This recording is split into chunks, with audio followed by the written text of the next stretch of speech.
1980년대 후반 경상도의 작은 마을에 봄비가 내리고 있었습니다. 순애는 낡은 고무신을 질척이며 밭으로 향했습니다. 허리를 굽혀 풀을 뜯는 동안에도 마음은 집에 남겨둔 막내딸에게 가 있었죠. 지은이는 어젯밤부터 열이 나기 시작했습니다. 이마를 짚어보니 뜨거운 것이 손바닥에 그대로 전해졌어요. 약을 사러 읍내까지 가려면 버스비가 필요했지만 주머니엔 동전 몇 립뿐이었습니다. 결국 이웃집 할머니가 알려준 대로 팥뿌리를 삶아 먹이는 수밖에 없었죠. 남편은 석 달 전 빚쟁이를 피해 집을 나간 뒤 소식이 없었습니다. 큰아들 철수는 20살이 되자마자 도시 공장으로 떠났어요. 둘째 미정은 중학교를 자퇴하고 읍내 식당에서 설거지를 하며 돈을 벌고 있었습니다. 순애는 밭일을 마치고 집으로 돌아왔습니다. 지은이는 마루 한 구석에 누워 가쁜 숨을 몰아쉬고 있었어요. 순애는 젖은 수건으로 아이의 이마를 닦아주며 속으로 기도했습니다. 제발 이 애만은 건강하게 해주세요. 그때 대문 밖에서 낯선 남자의 목소리가 들렸습니다. 보육원 원장이라고 소개한 그 사람은 단정한 양복을 입고 있었어요. 어머니, 요즘 정부에서 어려운 가정을 돕는 제도가 생겼습니다. 원장은 차분한 목소리로 설명을 이어갔죠. 아이를 보육원에 맡기면 정부 지원금을 받을 수 있다고 했습니다. 순애는 그 말을 듣는 순간 가슴이 철렁 내려앉았어요. 그날 밤 순애는 잠을 이루지 못했습니다. 천장을 바라보며 눈물만 흘렸죠. 새벽 5시 순애는 지은이를 깨웠습니다. 지은아, 엄마랑 잠깐 나가자. 아이는 열기 가득한 눈으로 엄마를 올려다봤어요. 순애는 지은이의 손을 꼭 잡고 마을 입구로 걸어갔습니다. 약속한 장소에 보육원 차가 서 있었죠. 원장이 차에서 내려 지은이를 안으려 했습니다. 그 순간 지은이는 엄마의 치마를 움켜쥐며 울음을 터뜨렸어요. 엄마, 엄마. 순애는 떨리는 손으로 아이의 손가락을 하나씩 떼어냈습니다. 비가 내리기 시작했어요. 차가 출발하자 지은이의 울음소리가 점점 멀어졌습니다. 순애는 그 자리에 주저앉아 흐느꼈죠. 집으로 돌아온 순애는 벽에 걸린 가족 사진을 내려다봤습니다. 사진 속 지은이의 얼굴이 환하게 웃고 있었어요. 순애는 가위를 들고 그 얼굴을 조심스럽게 오려냈습니다. 오린 사진 조각은 서랍 깊숙이 넣어뒀죠. 미안하다, 지은아. 순애는 빈 사진틀을 바라보며 중얼거렸습니다. 그렇게 막내딸은 이 집에서 사라졌어요. 아무도 그 이름을 입 밖에 내지 않게 되었습니다. 세월은 물처럼 흘러 순애는 어느덧 68이 되었습니다. 허리는 구부정하게 굽었고 손등엔 세월의 흔적이 깊게 새겨져 있었죠. 순애가 사는 곳은 마을 외곽의 허름한 단칸방이었습니다. 벽지는 곳곳이 찢어져 있었고 천장엔 비가 새는 자국이 얼룩졌어요. 자식들은 모두 도시로 나가 각자의 삶을 살고 있었습니다. 명절이 되어도 전화 한 통 오지 않는 날이 많아졌죠. 순애는 혼자 밥을 지어 먹으며 하루하루를 보냈습니다. 어느 날 오후 철수가 갑자기 집을 찾아왔습니다. 어머니, 좋은 소식이 있어요. 철수는 들뜬 목소리로 말했죠. 아파트 분양에 당첨되었다며 계약금이 필요하다고 했습니다. 이 집을 담보로 대출을 받으면 돼요. 순애는 고개를 저었습니다. 이 집마저 없으면 엄마는 어디서 살아? 철수의 얼굴이 굳어졌어요. 어머니, 제 가족 생각 좀 해주세요. 순애는 한참을 망설이다가 결국 서랍에서 인감 도장을 꺼냈습니다. 떨리는 손으로 도장을 철수에게 건넸죠. 고맙습니다, 어머니. 철수는 도장을 챙겨들고 서둘러 집을 나갔습니다. 며칠 후 둘째 미정이 친구들과 함께 마을 근처를 지나갔습니다. 친구 중 한 명이 물었어요. 미정아, 너희 어머니는 여기 사시니? 미정은 잠시 뜸을 들이다 고개를 저었습니다. 아니, 우리 엄마는 읍내에 계셔. 친구들은 고개를 끄덕이며 지나쳤죠. 미정은 어머니가 사는 단칸방을 외면한 채 발걸음을 재촉했습니다. 순애는 창문 너머로 그 모습을 보았어요. 가슴 한구석이 저려왔지만 아무 말도 하지 않았습니다. 순애는 여전히 낡은 지갑 속에 작은 종이 쪽지를 간직하고 있었습니다. 거기엔 김지은이라는 이름이 희미하게 적혀 있었죠. 가끔 그 쪽지를 꺼내 만지작거리곤 했습니다. 지은이는 잘 살고 있을까? 혼잣말이 방 안에 맴돌았어요. 동네 사람들은 순애를 지나칠 때마다 고개를 흔들었습니다. 저 불쌍한 노인네, 자식들한테 버림받았어. 누군가 수군거리는 소리가 들렸죠. 순애는 그저 묵묵히 걸음을 옮겼습니다. 어느 날 우체부가 찾아왔습니다. 김순애 씨 맞으세요? 순애는 고개를 끄덕이며 편지를 받아들었어요. 발신인은 한빛 보육원이었습니다. 손이 떨려 편지를 열기까지 한참이 걸렸죠. 편지지를 펼치자 단정한 글씨가 눈에 들어왔습니다. 김순애님, 지은 양의 입양 기록이 확인되었습니다. 순애는 그 문장을 몇 번이고 되풀이해 읽었어요. 지은이가 살아있구나. 편지를 가슴에 품은 순애는 그대로 주저앉았습니다. 오열이 터져나왔고 멈출 수가 없었죠. 30년 만에 듣는 딸의 이름이었습니다. 순애는 편지를 꼭 쥔 채 한참을 울었어요. 며칠이 지나고 순애의 집 앞에 검은색 고급 승용차 한 대가 멈춰 섰습니다. 마을에선 좀처럼 보기 힘든 차였죠. 동네 아이들이 신기한 듯 차 주변으로 모여들었어요. 운전석에서 정장을 입은 기사가 내려 뒷문을 열었습니다. 30대 중반으로 보이는 여성이 차에서 내렸죠. 단정한 회색 정장에 가죽 핸드백을 든 그녀는 주변을 천천히 둘러봤습니다. 순애의 집을 확인한 여성은 조심스럽게 대문 쪽으로 걸어왔어요. 낡은 대문 앞에서 그녀는 잠시 망설였습니다. 그리고 문을 두드렸죠. 계세요? 순애는 마루에 앉아 국을 끓이고 있었습니다. 문 두드리는 소리에 고개를 들었어요. 누구세요? 순애는 앞치마를 두르고 문을 열었습니다. 낯선 여성이 서 있었죠. 저는 정지은이라고 합니다. 그 이름을 듣는 순간 순애의 손에서 국그릇이 떨어졌습니다. 그릇이 마루에 부딪혀 깨지는 소리가 요란했어요. 지은이? 순애의 목소리가 떨렸습니다. 지은은 고개를 끄덕이며 미소를 지었죠.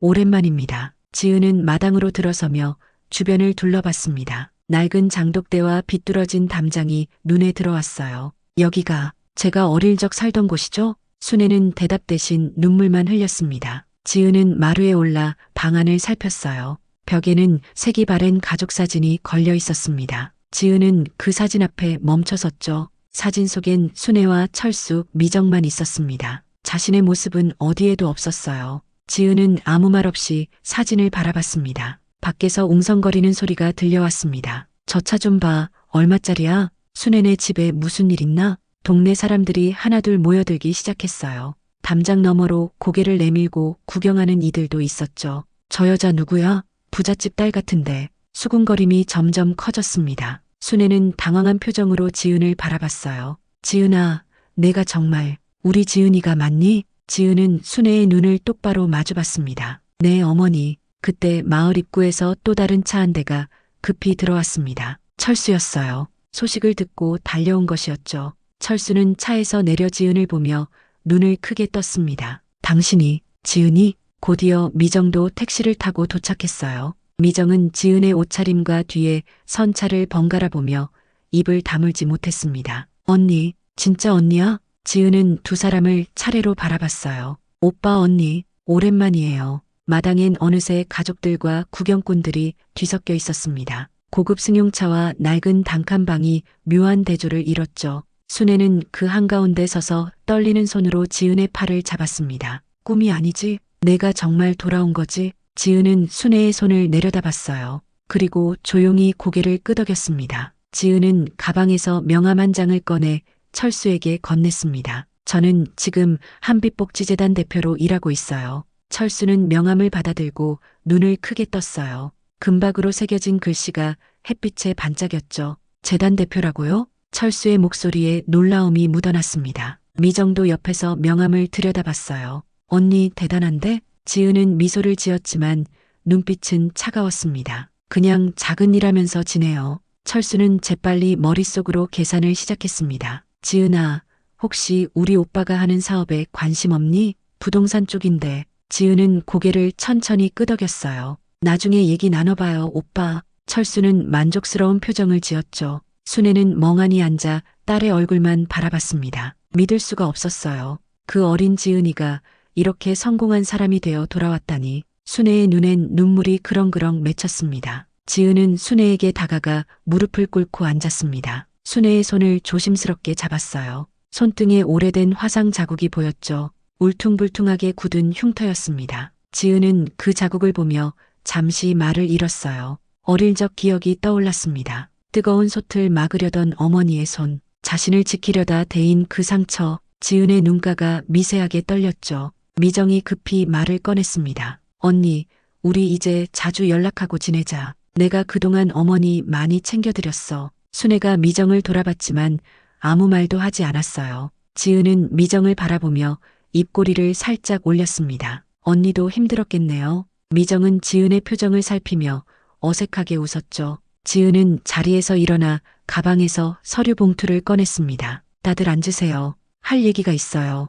가족들이 마루에 둘러앉았습니다. 지은은 서류를 펼쳐 보이며 말했어요. 저희 재단에서 노인 복지 사업을 확장하려고 합니다. 철수와 미정이 귀를 기울였죠. 어머니 명의로 된 이 땅을 재단에 기부해 주시면 그 자리에 복지관을 짓겠어요. 순애는 고개를 들어 지은을 바라봤습니다. 땅을? 지은은 고개를 끄덕였어요. 물론 어머니는 평생 그곳에서 지내실 수 있어요. 그리고 관리비도 재단에서 부담합니다. 철수의 얼굴이 굳었습니다. 그 땅은 이미 자신이 담보로 잡아둔 상태였어요. 잠깐, 그건 좀. 미정도 눈치를 보며 말했죠. 언니, 그 땅 말고 다른 방법은 없어? 지은은 두 사람을 번갈아 봤습니다. 왜요? 어머니를 위한 일인데. 철수와 미정이 서로 눈빛을 교환했어요. 욕심과 의심이 뒤섞인 시선이었습니다. 순애는 서류를 내려다보며 입술을 깨물었죠. 지은아, 엄마가 생각 좀 해봐도 되겠니? 지은은 차분히 고개를 끄덕였습니다. 천천히 생각하세요, 어머니. 하지만 그녀의 눈엔 알 수 없는 감정이 어려 있었어요. 밤이 깊어지고 가족들이 모두 돌아간 뒤 지은은 다시 순애의 집을 찾았습니다. 문을 두드리자 순애가 놀란 얼굴로 나왔어요. 지은아, 왜 이 밤에? 지은은 조용히 말했습니다. 잠깐만 들어가도 될까요? 순애는 서둘러 불을 켰죠. 지은은 방 안을 천천히 둘러봤습니다. 낡은 장롱이 구석에 서 있었어요. 어머니, 저 장롱 열어봐도 될까요? 순애는 당황한 표정으로 고개를 끄덕였습니다. 지은은 장롱 문을 열었습니다. 옷가지 사이로 낡은 보자기가 보였어요. 보자기를 풀자 노란 편지 꾸러미가 나왔죠. 봉투마다 지은에게라고 적혀 있었습니다. 지은은 떨리는 손으로 첫 번째 편지를 꺼냈어요. 편지지를 펼치자 삐뚤빼뚤한 글씨가 나타났습니다. 지은아, 엄마는 너를 버린 게 아니란다. 지은은 소리내어 읽기 시작했죠. 너를 살리고 싶었어.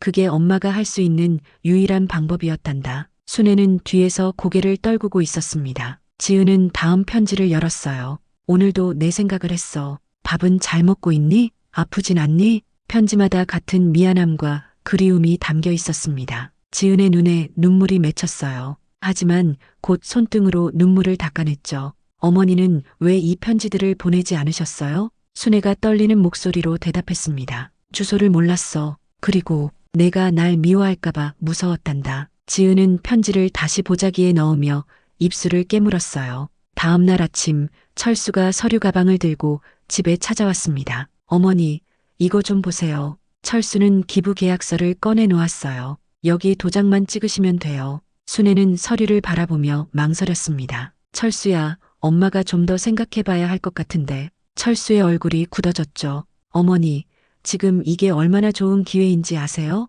순애는 도장을 집어들었다가 다시 내려놓았습니다. 그래도 철수가 다급하게 말했어요. 제 대출은 어떡하고요? 이 집 담보로 받은 거잖아요. 밖에서 그 모습을 지켜보는 사람이 있었습니다. 지은이었어요. 담장 너머로 철수가 어머니를 다그치는 모습이 보였죠. 순애의 손이 떨리고 있었습니다. 지은은 주먹을 꽉 쥐었어요. 가슴속에서 뜨거운 감정이 치솟아 올랐습니다. 분노였을까요? 아니면 연민이었을까요? 지은 자신도 정확히 알 수 없었어요. 지은은 천천히 발걸음을 돌렸습니다. 차로 돌아가며 혼자 중얼거렸죠. 결국 아무것도 변하지 않았네. 그녀의 눈빛이 차갑게 굳어갔습니다. 마음속 어딘가에서 무언가가 단단해지는 느낌이 들었어요. 복수의 결심이었습니다. 하지만 동시에 어머니의 편지들이 떠올랐죠. 그 미안함과 그리움. 지은은 차 안에 앉아 한참을 생각에 잠겼습니다. 창밖으로 순애의 집이 점점 멀어져 갔어요. 한 달 후 서울의 한 특급 호텔에서 한빛복지재단 10주년 기념식이 열렸습니다. 로비엔 화려한 꽃장식이 놓여 있었어요. 정장을 차려입은 사람들이 연회장으로 들어가고 있었죠. 순애와 철수, 미정도 초청장을 받아 참석했습니다. 순애는 생전 처음 입어보는 한복을 입고 있었어요. 지은이 미리 보내준 옷이었죠. 철수는 들뜬 표정으로 주변을 둘러봤습니다. 여기 오는 사람들 다 재벌이겠지? 미정은 핸드백을 꼭 쥐고 긴장한 얼굴이었어요. 연회장 안은 수백 명의 하객들로 가득 찼습니다. 무대 위엔 커다란 스크린이 설치되어 있었어요. 사회자가 마이크를 잡고 행사 시작을 알렸죠. 이제 한빛복지재단 정지은 대표님의 말씀이 있겠습니다. 박수가 터져 나왔습니다. 지은이 무대에 올라왔어요. 흰색 드레스를 입은 그녀는 미소를 지으며 관객들에게 인사했죠. 오늘 이 자리에 와주신 모든 분들께 감사드립니다. 지은의 목소리가 연회장에 울려 퍼졌습니다. 지은은 잠시 말을 멈추고 스크린을 가리켰습니다. 오늘 여러분께 특별한 이야기를 들려드리려 합니다. 스크린에 한 장의 사진이 떠올랐어요. 비 오는 날 울고 있는 어린 여자아이의 모습이었죠. 관객석이 술렁이기 시작했습니다. 순애는 그 사진을 보는 순간 숨이 막혔어요. 지은이었습니다. 그날 보육원으로 보내던 그날의 사진. 순애의 얼굴이 화면 한쪽에 함께 비쳤죠. 지은이 다시 입을 열었습니다. 이 여인은 제 어머니입니다. 연회장이 조용해졌어요. 모든 시선이 객석의 순애에게 쏠렸죠. 철수와 미정은 당황한 표정으로 서로를 바라봤습니다. 언니가 뭘 하려는 거야? 미정이 작은 소리로 속삭였어요. 지은은 차분히 말을 이어갔습니다. 어머니는 가난 속에서도 자식들을 지키려 애쓰신 분입니다. 스크린에 다음 사진이 나타났습니다. 허름한 초가집 앞에 선 순애의 모습이었어요. 하지만 너무 가난해서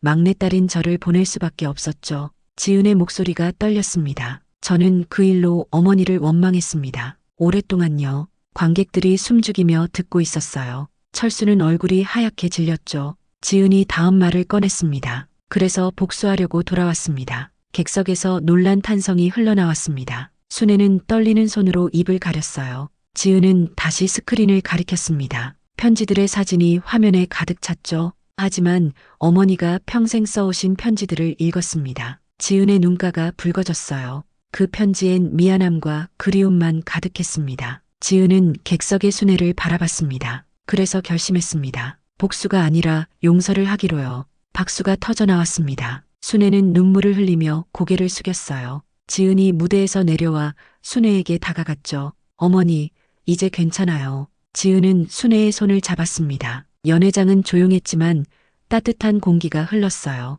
철수와 미정은 그 모습을 말없이 지켜봤습니다. 두 사람의 얼굴엔 부끄러움이 역력했죠. 행사가 끝난 뒤 지은은 순애를 호텔 뒤편 정원으로 안내했습니다. 정원엔 가을 장미가 피어 있었어요. 분수대 옆 벤치에 두 사람이 나란히 앉았죠. 순애는 딸의 손을 붙잡고 떨리는 입술로 말을 꺼내려 했습니다. 하지만 목이 메어 아무 소리도 나오지 않았어요. 지은은 가방에서 편지 묶음을 꺼냈습니다. 어머니가 평생 써온 그 편지들이었죠. 어머니, 이거 돌려드릴게요. 순애는 떨리는 손으로 편지를 받아들었습니다. 편지를 꼭 껴안으며 흐느꼈어요. 지은아, 미안하다. 정말 미안해. 순애의 목소리는 울음에 젖어 있었습니다. 지은은 순애의 등을 토닥였어요. 이제 그만 우세요, 어머니. 두 사람은 한참을 그렇게 앉아 있었죠. 저 멀리서 철수가 모습을 드러냈습니다. 기자들이 따라붙자 철수는 황급히 고개를 돌렸어요. 죄송합니다. 인터뷰는 안 됩니다. 철수는 플래시 세례를 피해 급히 주차장으로 향했습니다. 차에 올라타며 한숨을 깊게 내쉬었죠. 미정이 천천히 정원으로 다가왔습니다. 지은과 순애를 보며 머뭇거렸어요. 저기, 어머니. 순애가 고개를 들었습니다. 미정은 어머니 앞에 무릎을 꿇었어요. 어머니, 저도 미안해요. 그동안 제대로 못 챙겨드려서. 순애는 미정의 손을 잡아주었습니다. 괜찮다, 미정아. 지은은 미정을 바라보며 조용히 말했어요. 언니, 우리 재단에서 일할 생각 없어요? 미정이 놀란 눈으로 지은을 쳐다봤습니다. 나를? 지은은 고개를 끄덕였죠. 봉사활동 코디네이터가 필요해요. 언니가 해줬으면 좋겠어요. 미정의 눈에 눈물이 고였습니다. 정말 내가 해도 돼? 지은은 미소를 지었어요. 우리 가족이잖아요. 순애는 두 딸의 손을 함께 잡았습니다. 세 사람의 손이 포개졌죠. 저녁 무렵 철수가 다시 정원으로 돌아왔습니다. 이번엔 혼자였어요. 철수는 지은 앞에 서서 고개를 숙였습니다. 지은아, 형이 잘못했다. 지은은 철수를 바라봤어요. 오빠도 재단에서 일해요. 시설 관리 쪽 일손이 필요하거든요. 철수는 고개를 들었습니다. 내가 그런 일을 할 수 있을까? 지은이 말했죠. 할 수 있어요. 처음부터 다시 시작하는 거예요. 가족들은 처음으로 서로를 똑바로 마주봤습니다. 부끄러움과 미안함, 그리고 희망이 뒤섞인 표정들이었어요. 순애가 자식들의 얼굴을 하나하나 바라봤죠. 우리 이제 다시 가족이 되는 거지? 지은은 어머니를 안아주었습니다. 처음부터 가족이었어요, 어머니. 철수와 미정도 가까이 다가왔어요. 네 사람은 오랜만에 함께 모여 서로를 껴안았습니다. 지은은 하늘을 올려다봤습니다. 저녁 노을이 붉게 물들어 있었어요. 작은 목소리로 중얼거렸죠. 이제야 엄마 품으로 돌아왔어요. 순애는 딸의 그 말을 듣고 또다시 눈물을 흘렸습니다. 하지만 이번엔 슬픔이 아니라 기쁨의 눈물이었어요. 정원엔 가을바람이 부드럽게 불어왔습니다. 장미꽃잎 몇 개가 바람에 날려 떨어졌죠. 가족들은 그렇게 한참을 함께 서 있었습니다. 몇 달이 흘렀습니다. 순애가 살던 마을에 새로운 복지관이 문을 열었어요. 한빛마을 복지관이라는 간판이 햇빛에 반짝였죠. 순애는 매일 아침 복지관에 나와 어르신들을 맞이했습니다. 어서 오세요. 오늘도 건강하시죠? 마을 사람들은 이제 그녀를 다르게 불렀어요. 지은 어머니, 오늘도 일찍 나오셨네요. 순애는 그 호칭이 좋았습니다. 딸의 이름을 당당히 부를 수 있다는 게 행복했죠. 철수는 복지관 시설 관리를 맡았습니다. 전에 하던 부동산 투기는 그만뒀어요. 어머니, 2층 난방 점검 끝났습니다. 철수는 땀을 닦으며 순애에게 보고했죠. 예전처럼 급한 성격은 그대로였지만 표정은 한결 편안해 보였습니다. 미정은 봉사자들을 관리하며 바쁘게 움직였어요. 할머니들 점심 식사 준비 다 됐어요. 미정의 목소리엔 활기가 넘쳤습니다. 순애는 그런 자식들을 보며 흐뭇하게 웃었어요. 복지관 한쪽엔 특별한 공간이 있었습니다. 순애가 살던 옛집을 그대로 옮겨놓은 전시실이었죠. 낡은 장롱과 부엌 그리고 마루가 그대로 보존되어 있었어요. 벽에는 새로 걸린 액자가 있었습니다. 어린 지은과 젊은 순애가 함께 웃고 있는 사진이었죠. 관람객들이 그 사진 앞에 서서 이야기를 나눴어요. 참 어렵게 사셨네요. 그래도 결국 다시 만났잖아요. 순애는 가끔 그 방을 찾아와 사진을 바라봤습니다. 개관식 날이 밝았습니다. 마을 사람들과 기자들이 복지관 앞에 모였어요. 지은이 순애의 손을 잡고 무대에 올랐죠. 마이크를 잡은 지은이 천천히 말을 시작했습니다. 이 복지관은 제 어머니의 삶을 기억하기 위해 만들었습니다. 관객들이 조용히 귀를 기울였어요. 가난했던 집이었지만 가장 부자인 마음을 가졌던 어머니였습니다. 지은의 목소리가 울렸습니다. 순애는 딸의 손을 꼭 쥐었죠. 박수가 쏟아졌습니다. 순애의 눈가엔 미소가 번졌어요. 더 이상 슬픔이나 미안함이 아니었습니다. 자랑스러움이었죠. 철수와 미정도 무대 아래에서 박수를 쳤어요. 마을 사람들이 환호했습니다. 지은 어머니 축하드립니다. 순애는 고개를 숙여 인사했어요. 지은은 어머니를 부축하며 함께 무대에서 내려왔습니다. 화면이 천천히 전환되기 시작했습니다. 복지관의 모습이 흐려지고 옛날 마당 풍경이 떠올랐어요. 낡은 초가집 마당에 어린 지은이 뛰어놀고 있었죠. 젊은 순애가 빨래를 널며 딸을 바라보고 있었습니다. 그때의 가난했지만 따뜻했던 순간들, 화면은 점점 밝아지며 현재로 돌아왔어요. 복지관 마당에서 순애와 지은이 함께 걷고 있었습니다. 두 사람의 뒷모습이 석양빛에 물들었죠. 나레이션이 조용히 흘러나왔습니다. 그리움은 가난보다 오래 남는다. 순애와 지은은 멈춰서서 하늘을 올려다봤어요. 구름 사이로 햇살이 쏟아져 내렸습니다. 두 사람은 서로를 보며 미소를 지었죠. 그리고 다시 천천히 걸음을 옮겼습니다. 복지관 앞엔 한빛마을 복지관 간판이 여전히 빛나고 있었어요. 그 아래로 사람들이 오가며 웃음꽃을 피웠습니다. 이야기는 끝났지만 삶은 계속되고 있었어요.